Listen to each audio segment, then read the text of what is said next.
Hey folks, Scott from Country Roads Fly. Thanks for joining me here at the bench for another edition of Wrap by Wrap. Today we're going to talk about the Humpy, and specifically the parts of a Humpy that tend to give the beginner fly tyer the most trouble, and that's the elk-hair overbody and the wings of the pattern. So we'll spend a few minutes talking about best practices, and I'll demonstrate tying in the Humpy overbody and wings for you.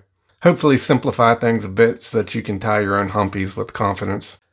So as you can see, I've got my Humpy started here. The bundle fiber tail has been tied in using moose body hair.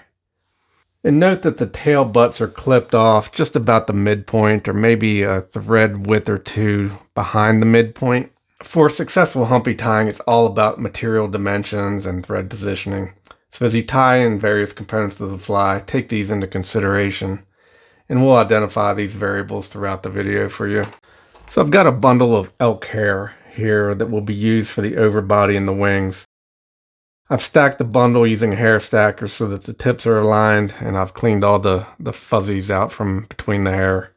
I've also sized the bundle so that it is about a half a hook gap in thickness. So I mentioned earlier how critical measuring and sizing your material is for this pattern, and this is the most critical measurement that you will take with the Humpy, and that's the size of the elk hair that will make up the overbody and the wings. When holding the bundle just behind the eye of the hook, you want the tips of the elk hair fibers to align with the tips of the tail. So I've got a pinch point established here in my elk hair bundle. I'm going to hold that pinch point over the rear of the eye, and as you can see, I'm just a little bit short.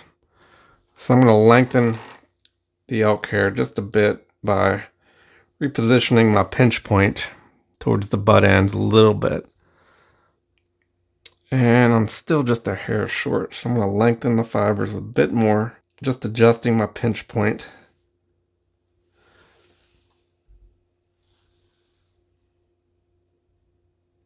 And that looks pretty good. So now that I've got the elk hair sized appropriately, I'm going to transfer the pinch point from the fingers of my dominant hand over to the fingers of my left hand, retaining that pinch point. And then I'm going to clip the butts at the pinch point.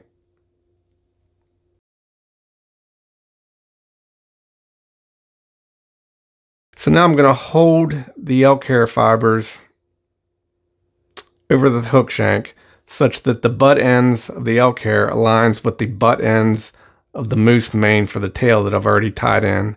That should be right at your thread position. And then I'm simply going to take wraps of thread to secure the elk hair to the top of the hook shank. Once one wrap is established, I'm going to gently move my fingers rearward to expose more elk hair and continue to wrap rearward, securing the elk hair to the hook shank. And then, as I approach the rear of the hook shank,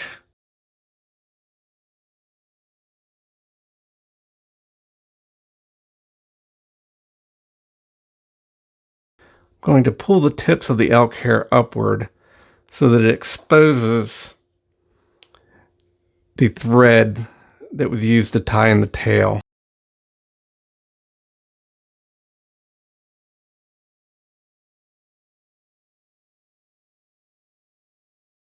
I'm going to continue to wrap rearward until I reach my stopping point, which is the same stopping point that I used to tie in the tail. You want those two thread wraps to match up.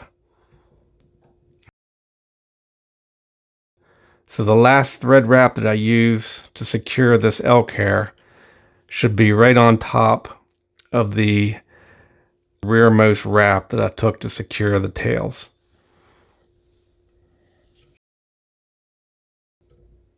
A couple more wraps to line those up. And it looks like I am there. So once the thread is aligned with the rearmost tailing wrap, you can take a deep breath and relax for a moment. You're halfway home to an awesome looking humpy. So now that our elk hair is secured to the hook shank, we need to advance our thread forward and cover up all this exposed elk hair on the hook shank. So I'm going to spin my bobbin counterclockwise to flatten the thread. And I'm just going to start wrapping forward to cover up this exposed elk hair and to establish my colored underbody. In this case, it's red. I'm just using the tying thread here to build up this underbody. Generally, when I tie humpies, I usually use a piece of unistretch thread tied in at this point. I like the vibrant colors of unithread, but you can certainly just use your tying thread here.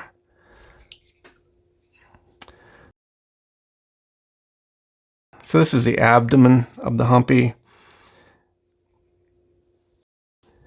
And you want it to extend forward just to the point at where we tied in our elk hair. Should be about the midpoint of the shank.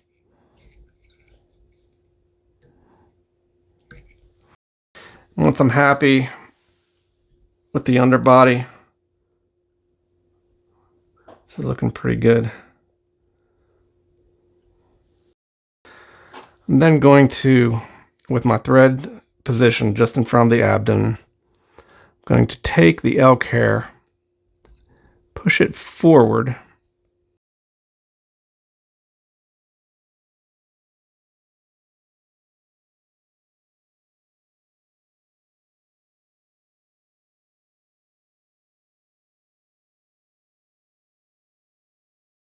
and pull it taut forward towards the hook eye, while I take the bobbin in my left hand and make a wrap of thread to secure the tip end of the elk hair to the shank. I'm going to take another wrap,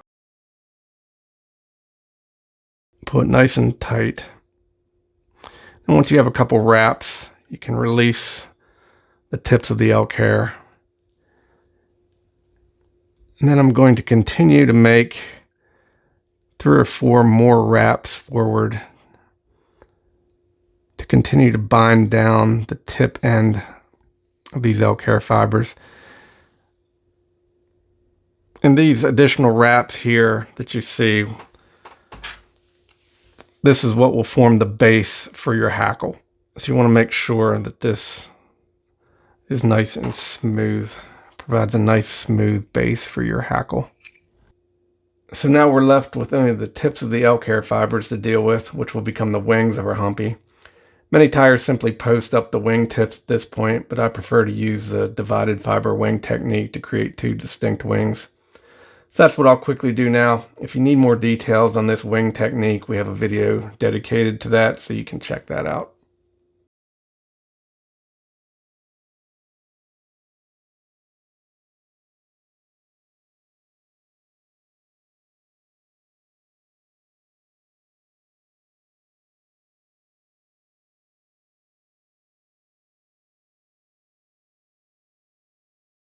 So now we have our humpy underbody and wings established. As you can see, the attention to detail in sizing the material as we went along has paid off. We've got an overbody that extends about half the hook shank in length. We've got wings that are sized appropriately. And when you look down from the top, you can see there's no underbody exposed in the rear of the fly, which is what we want. And if you take a look at the underbody, nice and smooth.